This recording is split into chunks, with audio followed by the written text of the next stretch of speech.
Good evening, good morning, and good night. Welcome to Inappropriate Radio. It's your host, Tashana. Let's get into this. So, hi guys, it's Tashana. I hope all is well. This evening we are going to be discussing copper, probably one of the more, popular, if you will, elements. It's actually a mineral. Now, before we even move forward, yes, copper is found in seaweed, not in as high amounts as like potassium or magnesium, but it is one of those essential elements that are found in the body that are required to have, a better functioning system. Now, I started doing some research, and of course, we like to find the relationship between whatever it is that we're discussing and the spirit world. Now, copper is one of those elements that are actually found in larger stars outside of our Milky Way. So, remember we discussed the supernovae, which is the explosion of the star, right? Or when the star dies. Copper is said to be found in these really large stars as they're developing, like before they die out, right? So it's not like Earth, because Earth is a star that produces many different minerals and gases, right? This copper is actually present in the stars as they develop. Okay, now when you start looking on the Earth, you can see, well, research says that copper is actually found in areas that are mainly near volcanic eruptive sites, right? Chile is said to have 10 of the world's largest copper mines. So this is when the warfare and just looking at how inheritances and how things are going to soon be changing. Now, why is that important? Think about how we are evolving as a people, right? Spiritually, but I'm speaking in terms of technology right now, right? Because copper is used as a conduit of heat and electricity, we all know that copper runs through all of the wires, right? That we use for our TVs, for our gaming systems, for everything, right? For electricity, for energy. This is important because, number one, in about 200 years on average, we are assumed to run out of copper. So that's the first issue, okay? Secondly, this just points to the exploitation of countries that are poor. That's a whole nother topic, but that's just the point that I'm making, right? Another country being exploited for their resources. Now, when you start looking at the areas where these places are found, where this copper is more likely to be found, a lot of spiritual exchanges happen as far as, the quote unquote slave trade, and just, this has a lot of history for trauma. Okay, but let's move on. Now, I think it's important to remember that these minerals, a lot of the ones that are most important, are not produced by the body. So, like we discussed, the main four: nitrogen, oxygen, hydrogen, and carbon. Copper is one of those minerals that is important for life itself. Why do you ask that? Copper works in tandem with iron to produce red blood cells. So this is again another connection that I made to the spirit world and other dimensions, because this is one of those elements that the body cannot produce, but it is essential for a good quality of life, or a life at all, to be sustained, and not just for humans, right? So when you relate that to the concept, or just the knowing of these stars producing the element or this mineral as this star grows and advances, I mean, if you follow, you follow, right? If you are getting, where I'm going with that, right? Our bodies can't produce it, but the stars can. So this is just another connection that I can't help but make, right? As far as the galaxy is concerned, not to mention that those stars, right, that are producing this copper by way of their size, because they're so large, they're not even in our galaxy. That's another, layer just to this overall ideology. But let's keep moving. And as I started to do more research and just knowing, how copper is considered to be a native metal. Now, of course, it's a transition metal, and it sits in the category with a bunch of other metals, basically meaning that it can be found in nature in its metallic form. And when it comes into contact with other metals, depending on that metal, it's going to determine its oxidative state. But it also belongs to a group called native metals, along with platinum, gold, and silver, right? I thought that was really important because, again, these are minerals or metals that are essential to life itself.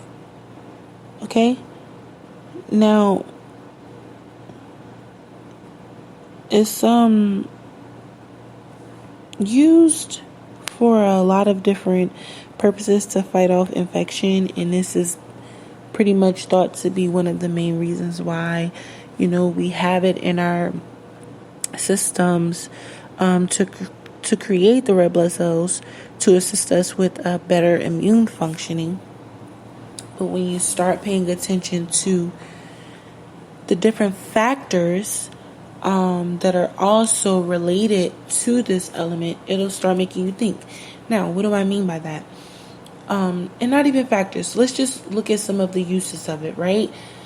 The EKG or the ECG machine.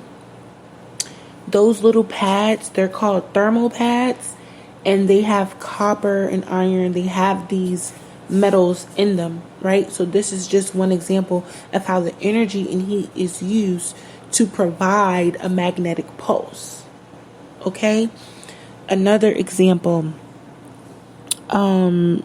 if you go to certain fancy hospitals, or a hospice, or certain treatment and healing facilities, or chemo places, their linen, right? And remember, we discussed the healing properties of linen. Their linen sometimes has these cords or engraved pieces of copper. Okay? So that too is another example of just how copper is used to fight off infection and provide healing. They actually have, different experiments and studies going on.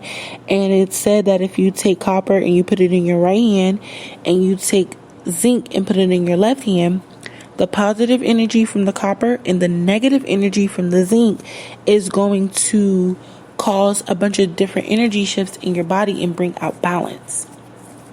And again, we're going to get to the zinc, but that was just another example of how copper is seen and used as a useful tool. Now, if you buy stones, you might see people who wrap their stones with copper, or some people just flat out have copper jewelry. Usually it's mixed with bronze, iron, or gold, depending on where it's derived from, right? Now, when you relay this back to spirituality, of course, we look at the Egyptians and they used it for antibacterial and anti-inflammatory uses. But when you look at today, right?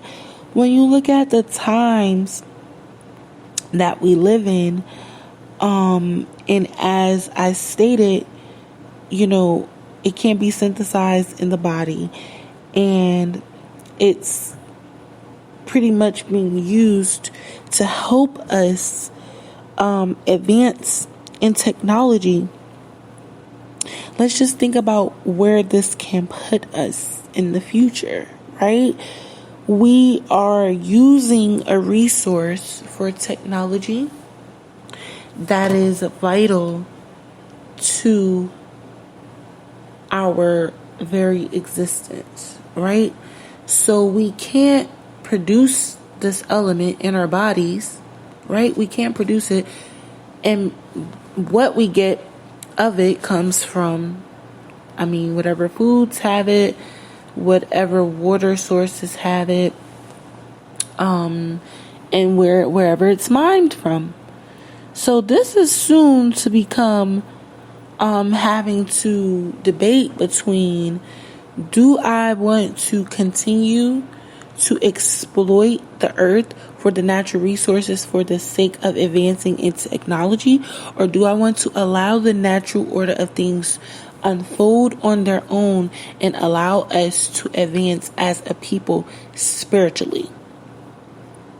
Right? And there are tons of other elements or minerals that are also used in these industries, but just right now, for the sake of the topic and time, copper is one of the most used in the technology industry.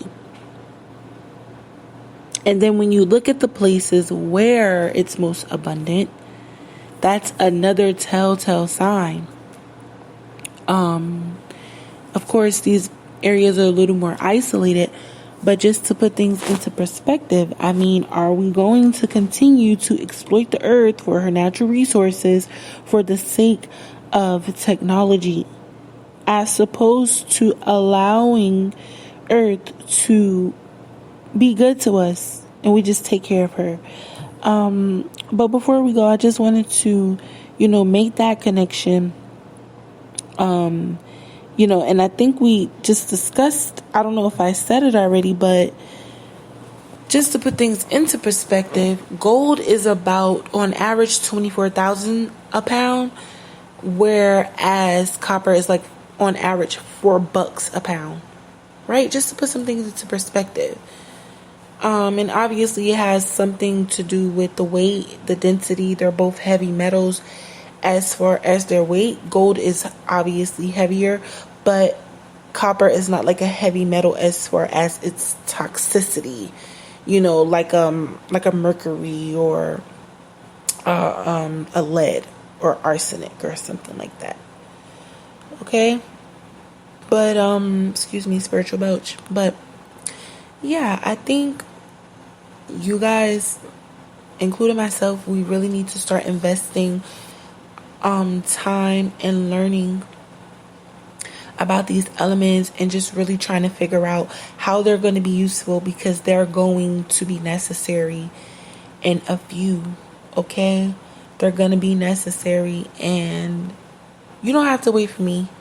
These elements do belong to different groups, and we're going to go into that, but I just thought it was important for us to go into the elements first, and then we're going to be able to learn them and memorize them and understand them better once we go into the groups, because we'll be able to say, oh yeah, okay, so I remember we talked about that, so these all belong together, right? It'll all come together. It'll make sense. Obviously, if something like another message comes through like we do, we'll discuss it in the middle of the series, okay? But I'm gonna end it here. I do love y'all. I hope y'all are drinking y'all water, eating y'all fruit and vegetables, and sipping on your own tea because it's free. And I hope y'all enjoy y'all weekend. Love y'all. Peace.